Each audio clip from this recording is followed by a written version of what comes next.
ನಮಸ್ಕಾರ ಎಲ್ರಿಗೂ. ಇವತ್ತು ನಾನು ಕರ್ನಾಟಕ ಸ್ಟೈಲ್ನಲ್ಲಿ ತುಂಬ ರುಚಿಯಾಗಿರುವ ವಾಂಗಿಬಾತ್ ಮಾಡೋ ವಿಧಾನನ ತೋರಿಸ್ಕೊಡ್ತಾ ಇದ್ದೀನಿ.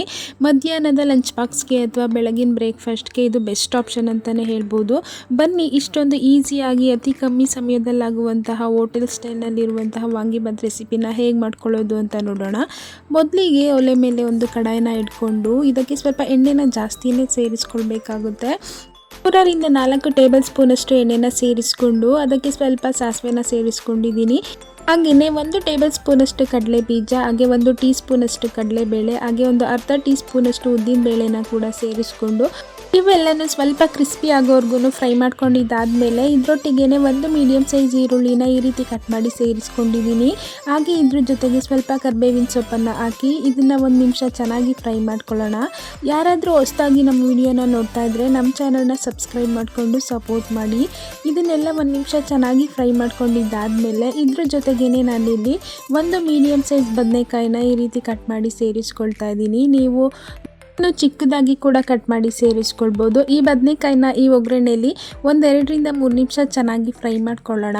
ಈಗ ಈ ಬದನೆಕಾಯಿನ ಫ್ರೈ ಮಾಡ್ಕೊಂಡಿದ್ದಾದಮೇಲೆ ಇದರೊಟ್ಟಿಗೆ 1 ಮೀಡಿಯಮ್ ಸೈಜ್ ಟೊಮೊಟೊನ ಕೂಡ ಸೇರಿಸ್ಕೊಳ್ತಾ ಇದ್ದೀನಿ. ಈ ಟೊಮೊಟೊನ ಸ್ವಲ್ಪ ಲೈಟಾಗಿ ಸಾಫ್ಟ್ ಆಗೋವರೆಗೂ ಚೆನ್ನಾಗಿ ಫ್ರೈ ಮಾಡ್ಕೊಳ್ಳೋಣ. ಬೆಳಗ್ಗೆ ಎದ್ದ ತಕ್ಷಣ ಏನಪ್ಪ ಬ್ರೇಕ್ಫಾಸ್ಟ್ ಮಾಡೋದು ಅಂತ ಯೋಚನೆ ಮಾಡ್ತಾ ಇರ್ತೀವಿ. ಡಿಫ್ರೆಂಟ್ ಆಗಿರುವಂತಹ ಈ ಥರ ರೈಸ್ ರೆಸಿಪಿಗಳನ್ನ ಖಂಡಿತವಾಗ್ಲೂ ಟ್ರೈ ಮಾಡಿ. ಈಗ ಇದಕ್ಕೆ ನಾನಿಲ್ಲಿ 1 ಸಣ್ಣ ನಿಂಬೆಹಣ್ಣಿನ ಗಾತ್ರದಷ್ಟು ಹುಣಸೆ ಹಣ್ಣನ್ನು ನೀರಲ್ಲಿ ನೆನೆಸಿ ಅದರ ರಸನ ತೆಗೆದು ಸೇರಿಸ್ಕೊಂಡಿದ್ದೀನಿ. ಇದೆಲ್ಲನೂ ಚೆನ್ನಾಗಿ ಮಿಕ್ಸ್ ಮಾಡಿ 2ರಿಂದ 3 ನಿಮಿಷ ಚೆನ್ನಾಗಿ ಕುದಿಸ್ಕೊಳ್ಳೋಣ. ಈ ಬದನೆಕಾಯಿ ಹುಳಿಯಲ್ಲಿ ಚೆನ್ನಾಗಿ ಬೆಂದಷ್ಟು ರುಚಿ ತುಂಬಾ ಚೆನ್ನಾಗಿ ಬರುತ್ತೆ. ಹಾಗೆ ಇದ್ರ ಜೊತೆಗೆ 1 ಚಿಟಿಕೆಯಷ್ಟು ಅರಿಶಿನ ಪುಡಿನ ಕೂಡ ಸೇರಿಸ್ಕೊಂಡು ಚೆನ್ನಾಗಿ ಮಿಕ್ಸ್ ಮಾಡಿಕೊಂಡು ಮುಚ್ಚಳನ ಮುಚ್ಚಿ 2 ನಿಮಿಷ ಕುದಿಸ್ಕೊಳ್ಳೋಣ. ತುಂಬಾ ಕ್ವಿಕ್ಕಾಗಿ ಬೇಗನೆ ಆಗುವಂತಹ ರೈಸ್ ರೆಸಿಪಿ. ನೀವು ಇವಾಗ ನೋಡ್ತಾ ಇರ್ಬೋದು 2 ನಿಮಿಷ ಆಗಿದೆ. ಬದನೆಕಾಯಿ ಎಲ್ಲ ತುಂಬಾ ಚೆನ್ನಾಗಿ ಕುಕ್ ಆಗಿದೆ. ಒಂದ್ಸಲ ಈ ರೀತಿ ಎಲ್ಲನೂ ಚೆನ್ನಾಗಿ ಮಿಕ್ಸ್ ಮಾಡಿಕೊಂಡು ನಾನಿಲ್ಲಿ MTR ವಾಂಗಿಬಾತ್ ಪೌಡರ್ನ ಯೂಸ್ ಮಾಡ್ಕೊಳ್ತಾ ಇದ್ದೀನಿ. ನೀವು ನಿಮಗೆ ಇಷ್ಟ ಆಗಿರುವಂತಹ ಬ್ರ್ಯಾಂಡ್ದು ವಾಂಗಿಬಾತ್ ಪೌಡರ್ನ ಯೂಸ್ ಮಾಡ್ಕೊಳ್ಬೋದು ಅಥವಾ ಮನೆಯಲ್ಲೇ ಮಾಡಿ ಇಟ್ಕೊಂಡಿದ್ರೆ ಅದನ್ನು ಸಹ ಯೂಸ್ ಮಾಡ್ಕೊಳ್ಬೋದು. ಈ ಪೌಡರ್ನ ಸೇರಿಸಿದ ಮೇಲೆ ನೀಟಾಗಿ ಮಿಕ್ಸ್ ಮಾಡ್ಕೊಳ್ಳೋಣ. ನಾನಿಲ್ಲಿ 1 ಪ್ಯಾಕು ಕಂಪ್ಲೀಟಾಗಿ ಸೇರಿಸ್ಕೊಂಡಿದ್ದೀನಿ. ಇವಾಗ ಇದನ್ನು 2 ನಿಮಿಷ ಕುದಿಸ್ಕೊಳ್ಳೋಣ. ನೀವು ನೋಡ್ತಾ ಇರ್ಬೋದು ತುಂಬಾ ಚೆನ್ನಾಗಿ ಕುದೀತಾ ಇದೆ. ಈ ಟೈಮಲ್ಲಿ ರುಚಿಗೆ ತಕ್ಕಷ್ಟು ಉಪ್ಪನ್ನು ಕೂಡ ಸೇರಿಸ್ಕೊಳ್ಳೋಣ. ಪೌಡರ್ನ ಸೇರಿಸಿದ ಮೇಲೆ ತುಂಬ ಜಾಸ್ತಿ ಹೊತ್ತು ಕುದಿಸ್ಕೊಳ್ಳೋಂಥ ಅವಶ್ಯಕತೆ ಇಲ್ಲ. ಆ ಮಸಾಲೆ ಪೌಡರ್ದು ಫ್ಲೇವರ್ ಎಲ್ಲ ಹೋಗ್ಬಿಡುತ್ತೆ ಜಾಸ್ತಿ ಹೊತ್ತು ಕುದಿಸ್ಕೊಂಡ್ರೆ.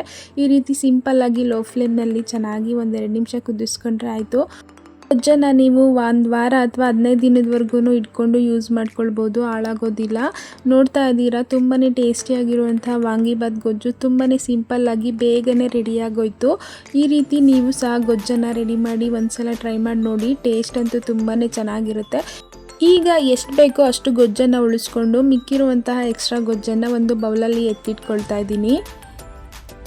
ಈಗ ಇದಕ್ಕೆ ಕುಕ್ ಮಾಡಿ ಇಟ್ಕೊಂಡಿರುವಂತಹ ರೈಸನ್ನು ಸೇರಿಸ್ಕೊಂಡು ಚೆನ್ನಾಗಿ ಮಿಕ್ಸ್ ಮಾಡ್ಕೊಳ್ಳೋಣ. ಎಲ್ರಿಗೂ ಇಷ್ಟ ಆಗುವಂತಹ ರೆಸಿಪಿ. ಈ ಥರ ಒಂದ್ಸಲ ಟ್ರೈ ಮಾಡಿ ನೋಡಿ, ತುಂಬಾ ಟೇಸ್ಟಿಯಾಗಿ ಬರುತ್ತೆ.